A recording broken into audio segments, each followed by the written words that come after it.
Yeah,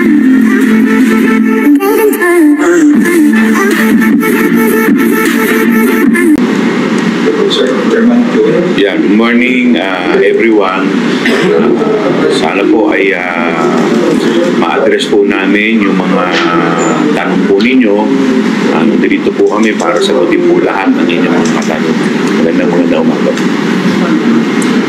Yes, sir. I'll go direct on the point. I don't have any other remarks. Welcome na po si Chairman. I'll give you an update as to what happened yesterday evening up to early morning today. The House Committee on Good Government and Public Accountability, chaired by the Honorable Joel Archua, has resolved to transfer Attorney Zuleika Lopez, Undersecretary and Chief of Staff of the Office of the Vice President, to the Women's Correctional Facility in Mandaluyong City. However, the execution of this lawful order was directly obstructed by Vice President Sara Duterte, who took the extraordinary step of introducing herself as Attorney Lopez's legal counsel and physically intervening to prevent the service of the transfer order. This act of interference demonstrates a blatant disregard for institutional authority and due process, setting a dangerous precedent for abuse of power. The Vice President's intervention came during a visit to the House Detention Facility, which had been initially permitted under specific guidelines. Instead of adhering to those parameters, the VP escalated the situation by overstaying her visit and ignoring repeated directives from the Sergeant-at-Arms to leave the premises. She then locked herself inside the office of Davao City Representative Paulo Duterte, prompting a lockdown of the entire House premises. The specific actions taken by the Vice President to block the order include: first, assuming the role of legal counsel for Tony Lopez to impede the committee's directive. Second, physically preventing House security personnel from executing the transfer order. Third, disrupting House operations and disregarding established rules governing visits to detainees. And last, compromising security protocols by bringing an excessive and unauthorized armed presence into the complex. The Vice President's action caused significant disruptions, including excessive resource strain, the allocation of security personnel, and compromised safety within the House premises. These alarming acts of defiance by the Vice President severely undermined the authority of the House and disrupted its operations. The committee's decision to transfer Tony Lopez stems from the Vice President's repeated and deliberate breaches of security guidelines, including flouting rules on visitor conduct and overstaying within the House detention facility, ignoring orders to vacate the premises and defying House security personnel, and creating a hostile environment by compromising the safety and functionality of the House complex. The Vice President's blatant interference in the lawful order of the committee and her abuse of privilege represent an unprecedented attack on institutional processes. The committee, therefore, stands firm in its resolution to enforce the transfer of Attorney Lopez to the Women's Correctional Facility and calls for swift measures to restore respect for institutional authority and the rule of law. The committee stresses that the Vice President's actions undermine not just the integrity of the House of Representatives, but also the very principles of accountability and good governance. Thank you. Napag-desisyonan po na mag-meet ng committee November 22 up to the point na sinerve o binasa yung ating transfer order kay Orlando.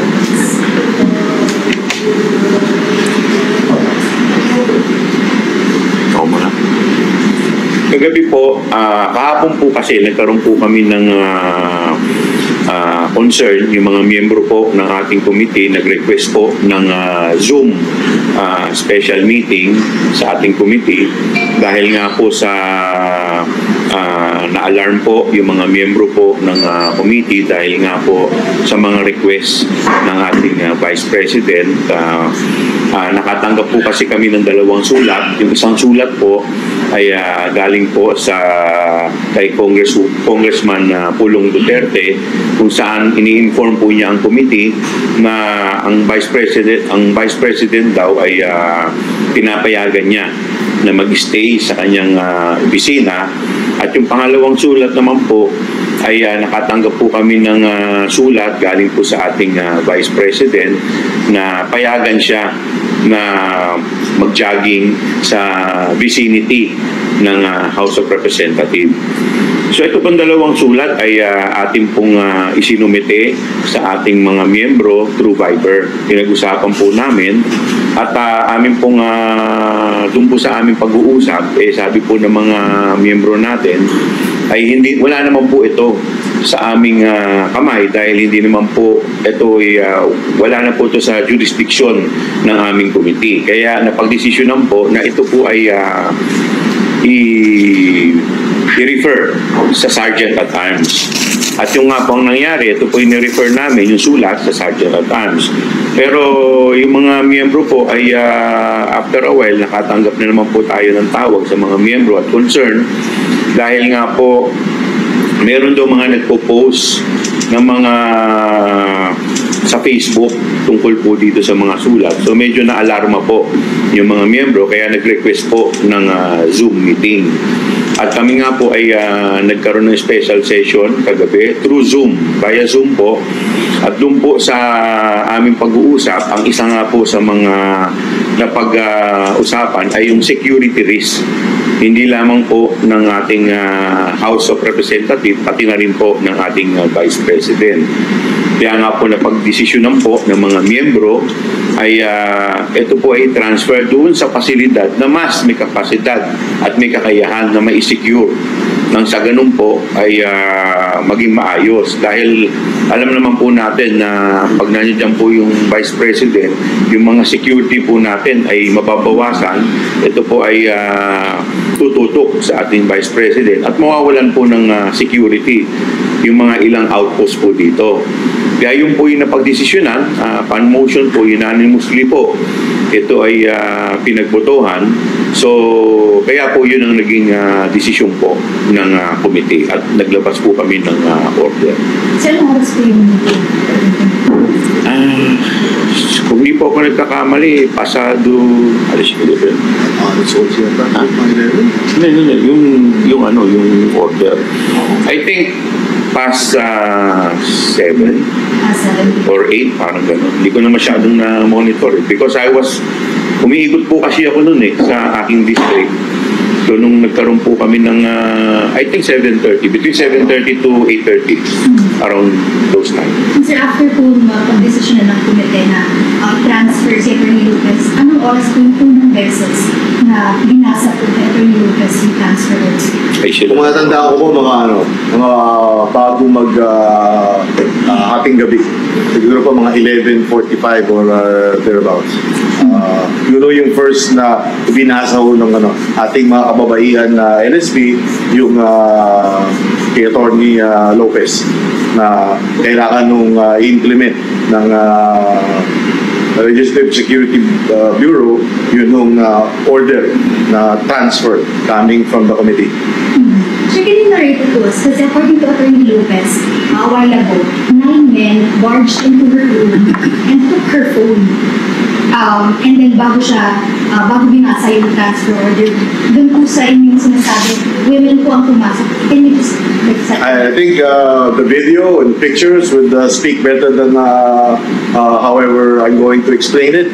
We'll provide you the video and we'll show you. Diba? Pumasok ko dun sa kwarto. Nasa likod doon yung isang lalaki, 3 female LSP personnel po natin yung lumabasa at makikita niyo po na kalmadong-kalmado yung sitwasyon. So we can provide you copies of that video in a bit. And she refused during the first Opo. time. Why was there a need to read the transfer orders sa tingin? Dahil failure nga po yung hindi man ako tatanggap ng na hindi umubra nung una dahil ayaw sumama. So sumubok ko tayo ulit ng baka this time sumama na. Pero during this second attempt nga po, ando na po yung si BP Sara. At nagkasabi na siya na yung official na lawyer. So naging futile din po yung attempt dyan sa pangalawang pagbasa. So yung papasok po ni VP Sara sa loob ng custodian, yung room ni Atty. Lopez, pwede po ba yun sa rules ng cited in contempt po si Atty. Lopez? Alam niyo po, hindi mo pwede yun. Actually, as being the Vice President, we bent over backwards and allowed her to go beyond yung mga house rules limitations natin. So, the answer to your question is, pinagbigyan mo natin pero sumobra. And it is, bawal na ho yung ginagawa na sinasabi ninyo na beyond yung certain time, beyond actually Friday yun, dapat beyond 5 o'clock po. Hindi na dapat nakakapasok ang hindi ka mag-anak at hindi detainee mismo. Sir, sorry, for the record, yung pangalawang beses na binasa yung transfer order, anong oras? Mag-uumaga na po yun, pero konti lang ang diferensya. If I can give you yung exacto from our record right now, siguro mga 12:30, past midnight. And si Vice President Sara actually questioned yung validity ng meeting, sir, kasi sinasabi niya parang wala daw napapasok ng House of Representatives on Friday. And na-question din po yung timing ng pagbasa ng transfer order na nangyari late at night. Can you explain lang mo, sir? Well, unang-una, nasa rules naman po namin na allowed po kami na magkaroon ng special session via Zoom. So, yun nga po yung nangyari. So, in fact, pati po yung quorum, sinecure po namin, tinignan po namin. Dahil ito po kasing sitwasyon is emergency situation dahil security risk na po ang pinag-uusapan po natin dito. Hindi naman po natin po pwedeng antayin pa na mag-Lunes. Dahil kung mag-Lunes pa po, baka po may mangyari between last night until early morning of Monday, medyo delikado na po yun. Kaya po, ito naman po ay concern, hindi lamang po ng isa, dalawang miyembro, kundi marami pong miyembro ang tumawag po sa akin. Kaya po tayo nagpatawag ng special session. Yung timing, sir, ng pagbasa ng transfer order.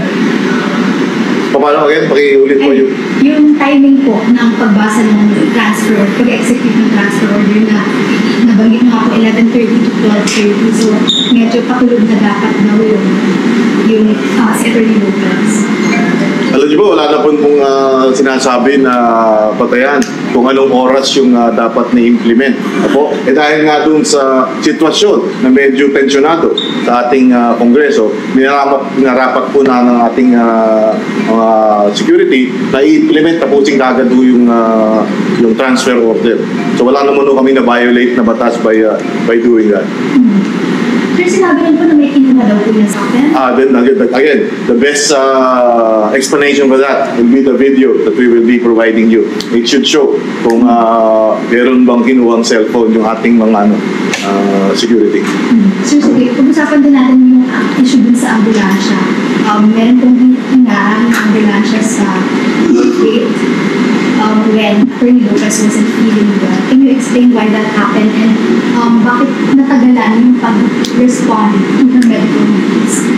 Hindi po natagalan. Dahil meron naman po tayong ambulansya, yung doktor. Sila po yung ayaw ng doktor natin at yung ambulansya po nila at yung doktor nila ang gustong pumasok. But that is in, it requires clearance po ng ating Secretary General. So, we had to wait bago at discuss din ni Secretary General yan sa House officials. Yun ang yung reason ng delay. Wala na pong iba. So sir, merong mga house medical staff who tried to Actually, nung ilang araw na po natin na ino-offer yan at palagi yung tinatanggihan until I think yesterday morning, pumayag na po na magpa-check sa ating MDS na in-house doctors. Pero hindi po natuloy dahil nung naakma na yung sinangayon nila na oras na magpapacheck, ay dinecline na naman po ni Atty. Lopez. Okay, sir. So, dinala na po si Atty. Lopez initially veterans tapos ngayon ay lumipat nila correct sa safety. Yung hinihintay ko natin yung report ng at yung nga ho yung at gusto nila nasa St. Luke's magpunta pero hindi ko alam yung actual development. Actually, nakalipat na po ako, nakarating na po ako ng St. Luke's. St. Luke's. Right now, sir, because she's cited in contempt, anong magiging dangers mo kapag syempre, St. Luke's is a private hospital and mas malapit din yung veteran. So, ano yung magiging implications kapag yun nga, nailipat siya sa St. Luke's? Ang implication po is dapat po talaga hindi yung St. Luke's. Dapat po sa veterans. Dahil yun yung government hospital ang authorized na pagdadala natin. So, aalamin pa po natin kung bakit ang may gusto ng St. Luke's is sila. So, aalamin po natin kung paano nangyari ngayon at just like yung several instances dito, itong nakaraang ilang araw, palagi yung OVP ang nasusunod. At violate nga po palagi yung ating house rules. So sir, ano yung next action points natin with regards to Atty. Lopez? Because she's supposed to be transferred to the women's the facility in the Sinabi ko po kanina dun sa aking statement, yung order po ng committee stands and we will implement yung transfer. That's after she's discharged from the hospital. Yes. Okay, sir. And kay VP Sara naman po yung mention that could be obstruction of justice, meron po bang reklamo may sasangka laban kay Vice President Sara regarding how she acted with regard to this issue? I believe our lawyers in the House are already studying that, so I'm not in a position to give a response.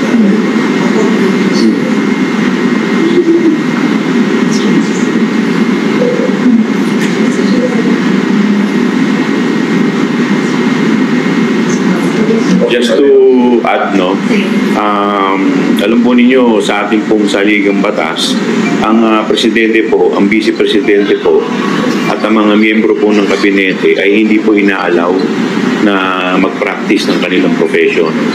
Kaya po, hindi ko po alam kung ano po yung legal basis ng ating Vice President para sabihin po niya na siya ay nag-i-stand as legal counsel of Atty. Lopez.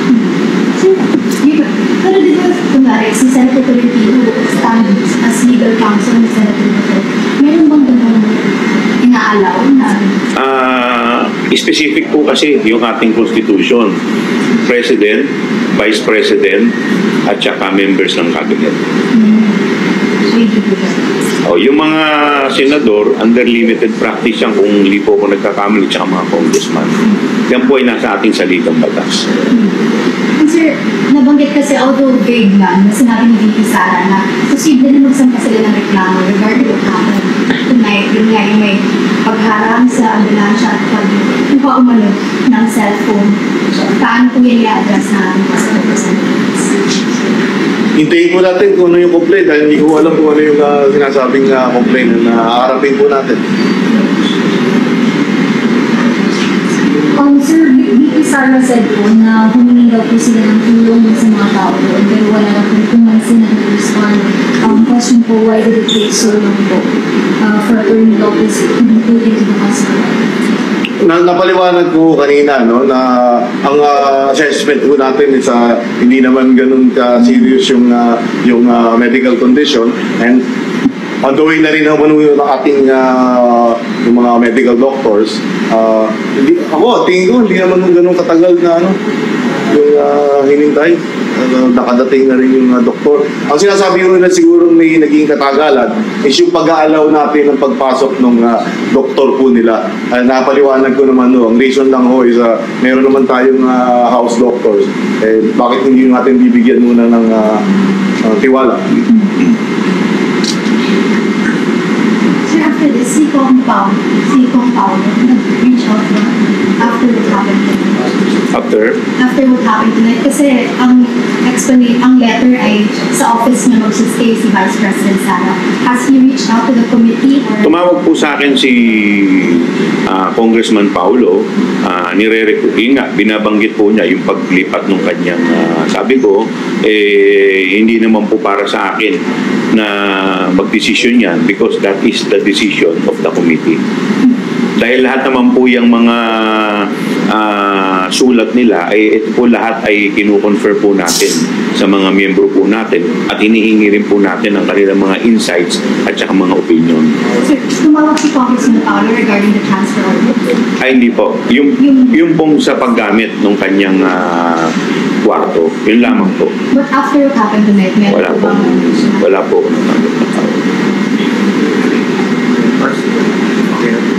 Sir, before we conclude, may only question na si Billy sa Mantutuloy na although natanong ng PNP sir yung obstruction of justice, take care of the kung may nakikita kayo din mag-stay ni Billy and then yung pagpasok sa detention center ng Tiwandi limited na allowable time ng mga tanong at saka kay Senator Staff, sir, yung update daw kung health condition ni Atty. Lopez yung tumating sa DNLC o meron. Actually, sinagot ko na po yan dahil may sulat po talaga si VP Sara na nagre-request na kung po pwede siya sumama dun sa loob ng detention. Ang sinabi ko po, hindi po namin siya inaalaw dahil nga po hindi naman po siya detainee. Pero pinapayagan po natin siya na bumisita during the period na inaalaw po sa guidelines ng Sergeant at Arms. So yun lang po yung inaalaw. In fact, marami naman po tayong inalaw sa mga ni-request nila Kaya nga hindi po namin malaman kung bakit po kailangan humantong pa sa pagmamatigas at i-insist pa yung ganito. Po pwede naman po silang umuwi. The following day po pwede naman po silang bumalik. Sir, in the future po, will VP Sara still be allowed to stay po overnight sa ating compound? Actually, concern po yan ng ng Sergeant at Arms. Actually, hindi po talaga dapat yan. Wala ko tayong pinapayagan. And with what we have experienced, I think you'll agree with me na we are in the same boat and we would not allow a similar occurrence in the future. Yan na yung health condition status. Okay, yung nakuha po nating report kay yung doktor ng Philippine National Police na kasama ho ni Atty. Lopez na nagdala sa kanya sa veterans. Ang condition po is doon sa veterans, ang resulta po is normal lang lahat ng vital signs, even her ECG. Kaya nga po nagtataka kami kung bakit kinakailangan pa na ilipat at ipa-check pa sa St. Luke's. Perhaps second opinion or just for added peace of mind. But ang last na report po sa atin ng ating PNP doctor is normal ang condition. She's in pretty good shape. Sir, but kasi, so if normal po yung condition, ano po talaga yung mga? Well, I cannot confirm. I'm not a doctor, but from the reports that we got also, not specifically from the PNP doctor, parang panic attack ang observation.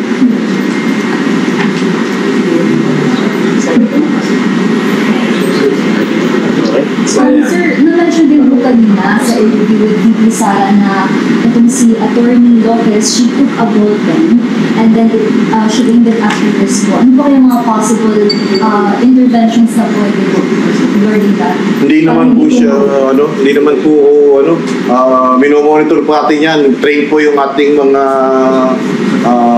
HREP, Custodial Center officers na kung merong signs na suicidal, we have not, daily po natin chinecheck yun. That's also one reason why twice a day po natin kinukuha yung vitals for us to get the opportunity na i-assess yung ating detainees kung meron bang suicidal tendencies. And as regards Attorney Lopez, wala ko tayong report from all the duty na nire-report po ng on a regular basis yun. Wala pong suicidal tendencies. Thank you for your press conference. Thank you for your